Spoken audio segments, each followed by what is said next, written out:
Hi guys.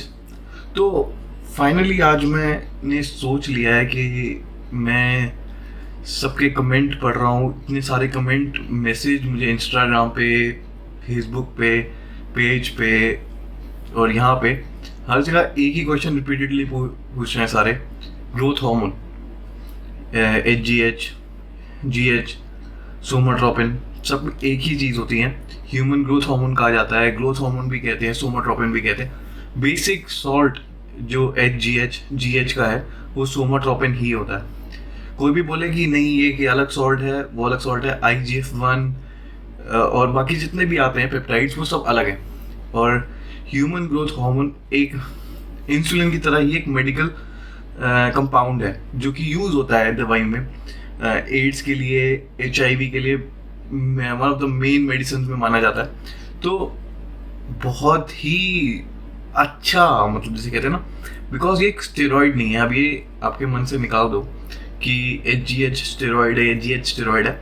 GH steroid नहीं है, ये एक तरीके का पेप्टाइड है। पेप्टाइड क्या होते हैं मैं आपको एक्सप्लेन करूंगा। ये बेसिकली इसमें 191 अमीनो एसिड्स का एक कॉन्ट्रैक्शन होती है अमीनो एसिड्स की। ये एक तरीके का प्रोटीन है। जैसे हम प्रोटीन इनटेक करते हैं, वे प्रोटीन, ये एक तरीके का प्रोटीन है but it has way more amino acids. इसमें 191 का एक बाउंड होता है 191 अमीनो एसिड्स का, जो इसको GH में GH बनाता है। सोमाट्रोपिन जिसको बेसिकली कहते हैं। 1958 में फाउंड हुआ था ये। उस टाइम पे इस पे बहुत टेस्ट हुए थे। अभी इसकी प्लस के बारे में बात की जाए, जो इसके पॉजिटिव पॉइंट्स हैं। पहली बात, इसका कोई साइकिल ड्यूरेशन नहीं होती। लोग इसको 6 महीने, 1 साल, 3 महीने, 2 महीने सारे अपने हिसाब से यूज़ करते हैं। अभी स्टार्ट करते हैं। ये बहुत ज़्यादा एनाबॉलिक है। एनाबॉलिक तो इंसुलिन भी है, लेकिन ये अलग तरीके से एनाबॉलिक है। एनाबॉलिक तो खाना भी होता है। जैसे कि अगर आप हाई प्रोटीन डाइट लें या चिकन खाएं तो वो भी बहुत ज़्यादा एनाबॉलिक। एनाबॉलिक का मतलब ये नहीं होता। एनाबॉलिक इज कोई भी चीज़ आपको रिकवरी और मसल गेन में हेल्प करती है, दैट इज एनाबॉलिक। तो ये भी एनाबॉलिक है, लेकिन इसका मतलब ये नहीं कि स्टेरॉइड है। एनाबॉलिक स्टेरॉइड एक अलग चीज़ होती है, वो टेस्टोस्टेरोन के बेस पे बने होते हैं। लेकिन ये तो ह्यूमन हार्मोन है। ये असलियत में आपकी बॉडी के अंदर एग्जैक्टली सेम होगा जैसे आप लगा रहे हैं। सोमाट्रोपिन आपकी बॉडी के अंदर मौजूद है, तो इस वजह से इट इज़ टोटली नेचुरल। तभी इसके साइड इफ़ेक्ट्स लीस्ट हैं, लेकिन साइड इफ़ेक्ट्स हैं। सबसे पहले मैं एक कंक्लूजन क्लियर करना चाहता हूँ। कई लोगों को ट्रेनर कहते हैं इनका कोई साइड इफ़ेक्ट नहीं है, ऐसा नहीं होते हैं, लेकिन बहुत लॉन्ग यूजेज पे होते हैं। शॉर्ट यूजेज पे ज़्यादा आपको साइड इफ़ेक्ट्स दिखेंगे नहीं। मैं डिस्कस करूँगा साइड इफ़ेक्ट्स के बारे में। पहले इसके पॉजिटिव इफ़ेक्ट्स के बारे में बात करते हैं। अभी सबसे पहले बेसिक पॉजिटिव इफ़ेक्ट जो इसका है कि मोस्टली जो एक्टर्स हैं, फिल्म एक्टर्स, वो इसको यूज़ करते हैं।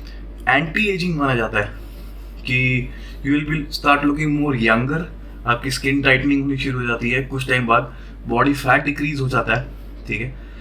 अगर आप कोई एनाबॉलिक स्टेरॉइड साइकिल पे हैं, जैसे हम लोग सबको बोलते हैं मिल्क थिसल यूज़ करिए और डेंडेलियन लीव्स यूज़ करिए किडनीज के लिए, उनको साफ रखने के लिए ड्यूरिंग साइकिल, जैसे ट्रेनबोलॉन और हार्ड स्टेरॉइड जो चल रहे हैं।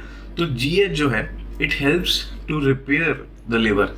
वो बेसिकली हर ऑर्गन को रिपेयर करने में हेल्प करता है, इंटरनल ऑर्गन्स को भी। एक्सटर्नल मसल्स को तो हेल्प करता ही करता है, लेकिन इंटरनल ऑर्गन्स को भी हेल्प करता है। अभी आपकी फिजिक को और ज़्यादा टाइट कर देता है, आपका मेटाबॉलिक रेट बढ़ा देता है, और आपकी पर्सनल वेलबींग और स्किन क्वालिटी बढ़ती जाती है। मतलब you have way improved your skin quality. Hardly 2 से 3 महीने में आपकी स्किन क्वालिटी बहुत अच्छी हो जाएगी। आप GH पे होंगे तो बड़े बड़े फिल्म स्टार्स और यूट्यूबर्स, और अगर हम साहिल खान भाई की बात करें, जहाँ तक मुझे पता है, कि बात मैं अनवील करूँ या ना करूँ मुझे नहीं पता यूट्यूब पे, लेकिन 2017 में 16 में एक डिनर के ऊपर मिले थे हम लोग कनॉट प्लेस में। मैं थे, तरुण भाई थे और वो थे। तो उन्होंने मुझे इनवील किया था कि वो GH बहुत रेयरली ऑफ करते हैं। साहिल भाई ने ऐसे बात में बोला था कि बहुत रेयर ऑफ करते हैं, और वो दिखता है उनकी स्किन क्वालिटी में। At that age he has that good skin quality. उसकी वजह है वो, आपका स्लीपिंग पैटर्न बहुत अच्छा हो जाता है, you will sleep well, bone strength बढ़ जाती है, एनर्जी लेवल हाई और लो दोनों ही रहते हैं, क्योंकि it will give you more sleep. Melatonin का लेवल बॉडी में बढ़ जाता है जब आप जीएच लेते हैं, लेकिन तभी वो प्रेफर होता है कि आप रात को लें। सुबह लेंगे तब भी थोड़ी देर के लिए आपको सुस्ती फील होगी, लेकिन बाद में रिकवर्स, एनर्जी लेवल अप हो जाता है। फिजिकल रिकवरी बहुत ज़्यादा फास्ट हो जाती है, मतलब आप रिकवर करेंगे और स्पीडेड रिकवरी हो जाएगी। फैट का तो मैंने आपको जनरली बताया ही है।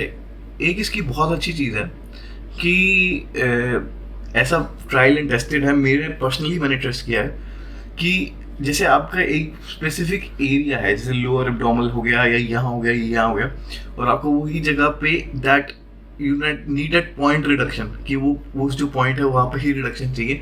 अगर आप जीएच लगातार 2 से 3 हफ्ते एक ही स्पॉट करेंगे, 3 से 4 हफ्ते, तो आप नोटिस करेंगे वो एक स्पॉट रिड्यूस होना शुरू हो जाता है, बिकॉज ये फैट सेल्स को ब्रेक डाउन करता है।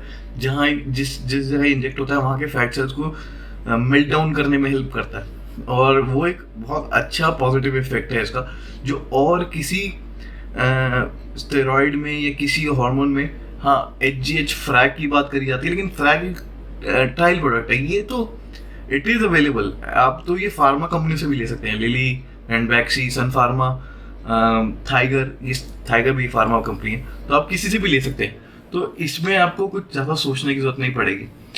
अच्छा, उसके बाद अगर बात करी जाए इसके साइड इफ़ेक्ट्स की, अब साइड इफ़ेक्ट्स तो हर चीज़ के हैं। अगर कुछ भी नोटिस कर लें, कुछ भी, आप ज़्यादा अंडे खाएंगे तो आपके you will have that issue in bladder, कहीं हाई कोलेस्ट्रॉल हो जाता है। वाइट एग से भी आपको एक्ने होना शुरू हो जाता है कईयों के। तो इश्यूज और साइड इफ़ेक्ट्स हर चीज़ के हैं। एक्सेसिव डोजेज इश्यूज क्रिएट करती है, ठीक है। ये कोई फॉरेन सब्सटेंस नहीं है, ये सब्सटेंस ऑलरेडी सबकी बॉडी के अंदर है, तो साइड इफ़ेक्ट्स लीस्ट हैं, लेकिन स्टिल हैं, और अगर आप केयर करके चलें तो आपको उनसे इशू कोई नहीं होगा। एक सबसे बड़ा जो स्टार्टिंग का बेसिक साइड इफ़ेक्ट है वो है वाटर रिटेंशन। इससे वाटर रिटेंशन होती ही है। पहले अगर आपने सिर्फ 4 हफ्ते चलाया है तो आपको नहीं पता लगेगा, लेकिन after 5 to 6 weeks water retention पता लगनी शुरू हो जाती है। उसके बाद ड्रॉप इन परफॉर्मेंस आना शुरू हो जाता है, आपके परफॉर्मेंस लेवल गिरने शुरू हो जाते हैं। उसकी एक वजह होती है हाइपोथायराइडिज्म। हाइपोथायराइडिज्म में क्या होता है कि आपके अंदर T3 की डेफिशिएंसी, जिसको साइटोमल कहा जाता है लैंग्वेज में, उसकी डेफिशिएंसी आनी शुरू हो जाती है। उसके बाद अगर आप ज़्यादा मतलब इंजेक्ट कर रहे हैं तो ये इंसुलिन की सेंसिटिविटी ड्रॉप कर देता है, जिससे टाइप 2 डायबिटीज़ होने का रिस्क बढ़ जाता है, और इंसुलिन की सेंसिटिविटी गिरती जाती है। तो अगर आप डायबिटिक हैं, आपको इंसुलिन की डोजेज बढ़ानी पड़ती है अगर इसको ले रहे हैं। अगर आप टैबलेट पे हैं तो वो टैबलेट की डोजेज भी बढ़ानी पड़ती है। पॉसिबिलिटी आप टैबलेट से इंसुलिन पे जल्दी आ जाएंगे अगर आप जीएच पे होंगे तो।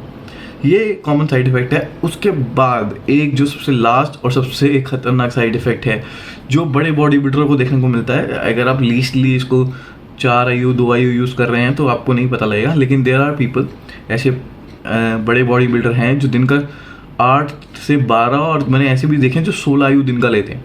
मुझे पता है 16 IU बहुत बड़ा वर्ड है, 16 IU बोलना ही लॉट, बट ऐसे हैं, और मैंने नाम किसी का नहीं लूँगा, लेकिन मैंने उनको देखा है। ये भी तो बोलूँगा कि मेरे सामने अगर जिम में ले रहे हैं तो ले रहे हैं, वो 8 IU ले रहे हैं एक बारी में। तो सबसे खतरनाक साइड इफ़ेक्ट ये है ग्रोथ का मतलब ये नहीं होता कि मसल ही ग्रो करेगी, it is human growth hormone, ये सब कुछ ग्रो करेगा। तो पर्टिकुलरली जो ज़्यादा टाइम तक जीएच पे रहते हैं उनका हैंड्स, जो बेसिक चीज़ है, हाथ ग्रो करना शुरू कर देते हैं। दूसरी बात, उनके रिस्ट और जॉइंट्स में पेन होनी शुरू होती है, बिकॉज वाटर रिटेंशन के से ज़्यादा ड्राई होने शुरू हो जाते हैं। जो ज़्यादा इंजेक्ट करते हैं उनको लंप्स भी होने शुरू हो जाते हैं, क्योंकि ज़्यादा इंजेक्शन की वजह से वो जगह पेन में रहती हैं, क्योंकि ये फैट बर्न, जो मेटाबॉलिज्म है इसका फैट बर्न करने का, उस मेटाबॉलिज्म की वजह से वहाँ पे बर्निंग सेंसेशन होनी शुरू हो जाती है। और एक सबसे खतरनाक साइड इफ़ेक्ट जो मैं मानता हूँ होएगा नहीं, आप 4 IU 2 IU से ऊपर लेंगे नहीं तो आपको पता भी नहीं होगा, कभी किसी को नहीं होगा, उन्हीं को होगा जो 8 IU प्लस यूज़ करेंगे दिन में। Enlargement of organs. Enlargement of organs का मतलब वो आपका हार्ट, किडनीज, लिवर, इनकी इनलार्जमेंट। और ये इनलार्जमेंट आप सोचेंगे यार वो बढ़ रहे हैं तो अच्छा, नहीं, ये बुरे होते हैं। बड़ा heart is not good for anyone, बड़ी किडनीज किसी के लिए अच्छी नहीं होती। क्योंकि आपका स्ट्रक्चर बाहर से बढ़ रहा है, अंदर से नहीं बढ़ रहा है, और जब भी ऑर्गन्स अगर अंदर से बढ़ते हैं तो उनको सेपरेशन के लिए जगह नहीं मिलती, तो बोन स्ट्रक्चर में फंस जाते हैं। और ऐसा भी मैंने पढ़ा है, एक बहुत अच्छी बुक थी बाय मिस्टर जेफ, उन्होंने उसमें बताया था कि जब GH नए नए आए थे 1964 और 66 में, इतनी हाई डोजेज में इंजेक्ट करे जा रहे थे बिकॉज उस टाइम में ये देवर कॉस्टिंग नथिंग। उस टाइम पे मतलब एक्चुअली देवर ट्रायल प्रोडक्ट्स, तो इनको टेस्ट किया जा रहा था, 30 आयु तक जा रहे थे। तो हार्ट ग्रोथ इतनी ज़्यादा हुई कि heart was getting interrupted with your ribs, और उसकी वजह से उनमें पंचर हो गया था हार्ट में। तो ये एक रिपोर्ट है, अगर आप गूगल करें शायद आपको रिपोर्ट मिल भी जाए। लेकिन यही कहूँगा कि इनलार्जमेंट ऑफ ऑर्गन्स होएगी बहुत रेयर लोगों के साथ, बहुत मतलब 1 आउट ऑफ 500 आई थिंक जो इतने हाई बोलेंगे कि उनका हार्ट और किडनी और लिवर इनलार्ज हो गए, but they are not good.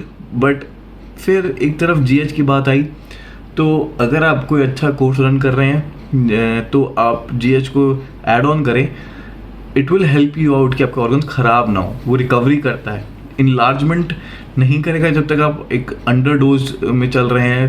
2 to 4 IU में मैक्सिमम बताऊँगा। अगर 4 IU ले रहे हैं, 2 सुबह 2 शाम, बहुत अच्छा है। अगर 2 IU भी ले रहे हैं, अब पर्टिकुलरली चीप एंड बेस्ट में रहना चाहते हैं, तो 2 IU भी बहुत है इंसान के यूज़ के लिए। It will still show you result. Time लगेगा आपको, 60 से 70 दिन 80 दिन देखने को लगेंगे कि मतलब 2 से 3 महीने बाद रिजल्ट नज़र आएगा, लेकिन रिजल्ट आएगा आपको नज़र।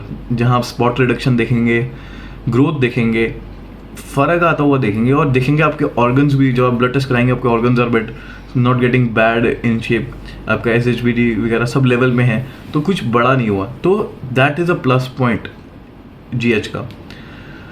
बाकी और कोई as such negative effects GH के नहीं होते हैं। अगर आप हाफ लाइफ की बात करें तो हाफ लाइफ इसकी हार्डली 4.5 से 5 घंटे होएगी। डोजेज मैंने आपको बताया है 2 से 4 IU is more than enough. Women के लिए भी ऑलमोस्ट 2 IU तक कहा जाता है। सेम मेन और वुमेन में ज़्यादा फ़र्क नहीं होता है ग्रोथ का इसमें। हाँ, लेकिन ऐसा तो है कि मेन जो सबसे ज़्यादा बेनिफिट्स अगर देखना चाहते हैं वो 6 से 8 IU में ही आएगा। और अगर आपको मिनिममली अच्छा रिजल्ट चाहिए तो इसको कम से कम 12 वीक्स 3 महीने इसको लगातार चलाएं, जिसमें फैट लॉस और मसल गेन दोनों नजर आएंगे। और उसके सिवाय अगर विमेन की बात करी जाए 3 से 4 IU की रेंज अच्छे रिजल्ट के लिए, 3 से 4 IU की सेम एज मेन। अगर मैं आपको हाई एंड बताऊँ, minimum is 1 to 2 IUs, but अच्छी रेंज 3 to 4 IUs। जो प्रोग्रेस रेशियो रहेगा that will be almost the same 8 to 12 weeks, क्योंकि उसमें ही रिज़ल्ट नज़र आता है, उससे पहले रिज़ल्ट नज़र आता नहीं।